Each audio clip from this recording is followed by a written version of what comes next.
This video is brought to you by Mantis Sleep. Mantis Sleep make the world's best sleep masks and functional sleep accessories. Their range of masks are made from soft, breathable materials that provide 100% blackout for better sleep with zero pressure on the eyelids and adjustable straps for a personalized fit. From their cool mask, which soothes eyes and sinuses with its evenly distributed cooling system, the warm mask, which alleviates stress in dry eyes, powered by natural steam, to the aroma mask with scents that gently calm and relax you as you sleep, and many more. Mantis Sleep is here to facilitate better sleep. They're providing FCE viewers with a special discount, so head on over to mantisleep.com and use the code FCE to get 10% off your next order. By the 25th century, Earth's resources were ravaged, consumed, exhausted. Desperate and on the verge of extinction, we cast out into the void of space and discovered rich new worlds waiting to be cracked open and stripped bare. All of Earth became devoted to this effort. The planet crackers were built, the USG Ishimura the first and most famous.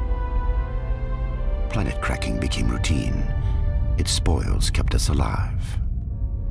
Eventually, greedy eyes fell upon Aegis 7. Restricted for centuries for reasons unknown, greed and corruption saw to the demise of caution.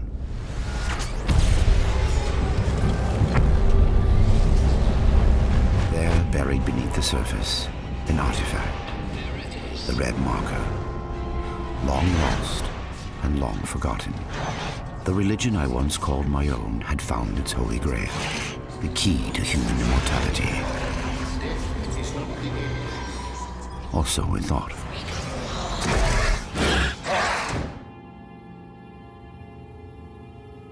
Hey guys, what's happening? Nihat here with Film Comics Explained, and today we're exploring how one of gaming's best and brightest intellectual properties fell from grace. This is part 2 of the rise and fall of Dead Space.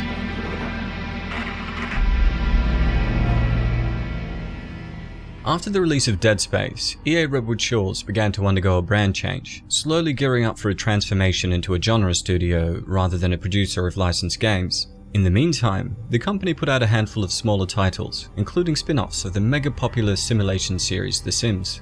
The last game to be developed under the EA Redwood Shores moniker was The Godfather 2, an open-world action game based on the esteemed Mafia films directed by Francis Ford Coppola. In 2009, EA Redwood Shores officially became Visceral Games, moving out from under the umbrella of Electronic Arts. 2 additional studios were founded in Montreal, Quebec, and Melbourne, Australia, to provide support on secondary titles. With a renewed sense of purpose and a desire to create gritty and violent third-person action games, Visceral Games had finally taken form.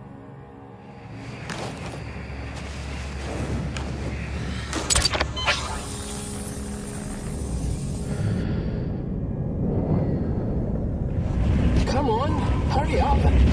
All right, let's get this done. And there it is.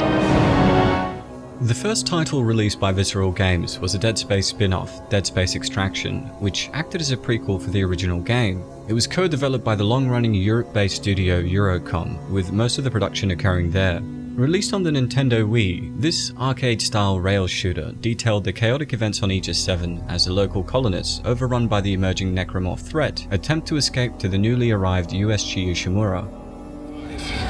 4, 3, 2, 1, mark!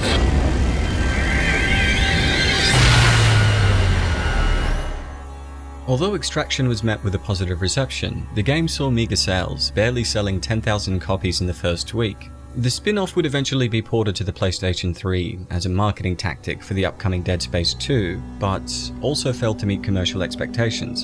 In July of 2009, both Glenn Schofield and Michael Condrey left Visceral Games to found Sledgehammer Games. The departure of Glenn and Michael would play a huge part in the direction Dead Space would go from here.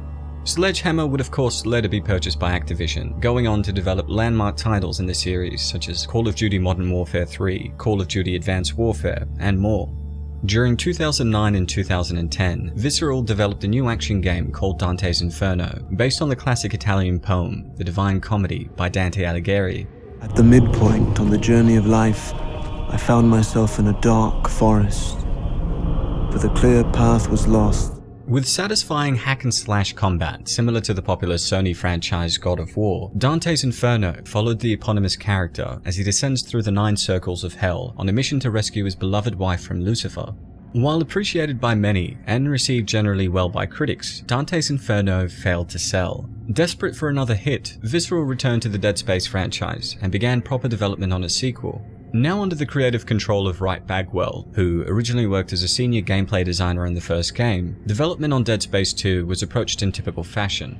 Visceral aimed to make everything bigger and better than its predecessor, which meant more level variety, a bigger emphasis on dismemberment, gorier scares, and flashy new graphics. You see, Bagwell favored action games over horror, opting to push the sequel in a direction that offered a rollercoaster of heightened emotion rather than constant dread and isolation. On the visual front, extra effort was put into improved lighting, with a dedicated lighting design team tasked with creating a diverse and distinct atmosphere. The team noted that they found inspiration in classic painters like Rembrandt and started approaching light as if it were a character itself. The game was revealed to the public at the Electronic Entertainment Expo in 2010 and was slated for release the following year, beginning a fierce marketing campaign that emphasized the sequel's gore-soaked violence, depraved scares, and set-piece action moments. In addition to television spots, trailers, and general advertising, several cross-media tie-in products were also created. A spin-off puzzle game called Dead Space Ignition was even released in October of 2010, acting as a prequel to the upcoming sequel, but was generally panned by audiences due to its average gameplay and lackluster presentation. An amazing animated film called Dead Space Aftermath was even released in tandem with Dead Space 2, offering additional backstory leading up to the events of the main game. While this experimental marketing strategy did very little to generate hype, Visceral and EA still expected to strike gold with a big-budgeted sequel. Dead Space 2 launched in January of 2011 and continued Isaac Clarke's story of sci-fi misfortune, set 3 years after the events of the first game. Awakening in a mental hospital on Sprawl, a massive city located on Saturn's moon Titan, Isaac is stricken with retrograde amnesia. When a sudden outbreak of necromorphs besieges the city and all hell breaks loose, Isaac must hunt down a mysterious ally named Dana, who offers a cure for his burgeoning psychological issues. Desperate for help and experiencing increasingly disturbing hallucinations, he must survive the onslaught of necromorphs and make a dire trek through the city to destroy their source. The game's story was mostly satisfying and pushed Isaac to the forefront of the narrative, with the character having fully voiced dialogue as opposed to his silent and stoic role in the original, and Gunnar Wright's voice work helps paint a more comprehensive picture of who Isaac is and what he's thinking. Thank you. For what? For just pushing me to do this. I mean, if it weren't for you, I never would have made it this far, because you made me stick with it. I'll just remember, I'm giving you up for 6 months so you can do this. You know what? We must be getting on a range there, Nick. Isaac. Fueled by Clarke's abrupt episodes of psychosis and distorted perspective of the world around him, it progressed at a breakneck pace, with escalating action to keep the player engaged. While many fans of the series dislike the sequel's bombastic shift in tone, the memorable gross-out moments and focus on Isaac's personal journey made the faults easy enough to forgive. In terms of gameplay, Dead Space 2 was very similar to its predecessor, but was more linear and heavy on set pieces than ever before. The general structure stayed the same, pitting Isaac against hordes of necromorphs in 15 story chapters. As mentioned in part 1 of this series, the innovative ground broken in Dead Space went beyond movement and offensive strategy that enabled players to freely move and fire their weapons simultaneously. Its strength, like the best survival horrors, can be found in the atmospheric dread and the way that the game relentlessly reinforces Isaac's helplessness and solitude. While the first game mostly forced us through a moderately limiting set of crowded rooms and narrow hallways, the sequel unfolds within a larger and more open-seeming space station, and the unique setting of the Sprawl afforded a welcome dose of variety, featuring unique levels like a unitology recruitment center, a shopping mall, and a creepy elementary school.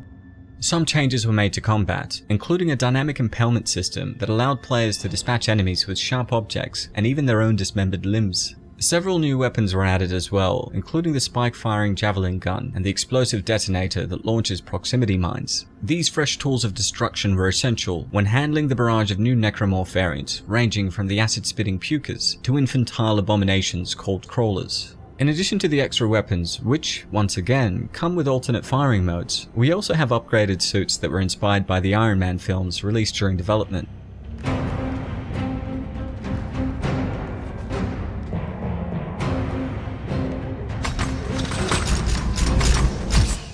sections in space were expanded to complement this, giving Isaac the ability to fly through zero-gravity environments and handle necromorphs like a boss. The sequel also did away with most of the original needless backtracking, removing the in-game map and providing more straightforward level progression. My favourite part is, of course, the psychological horror. The guilt that Isaac feels, not only for what transpired in the Ishimura incident, but also for pushing Nicole to accept the position on the doomed spaceship is palpable, and you're never quite sure what is going to happen when a ghost appears. What did it say to you,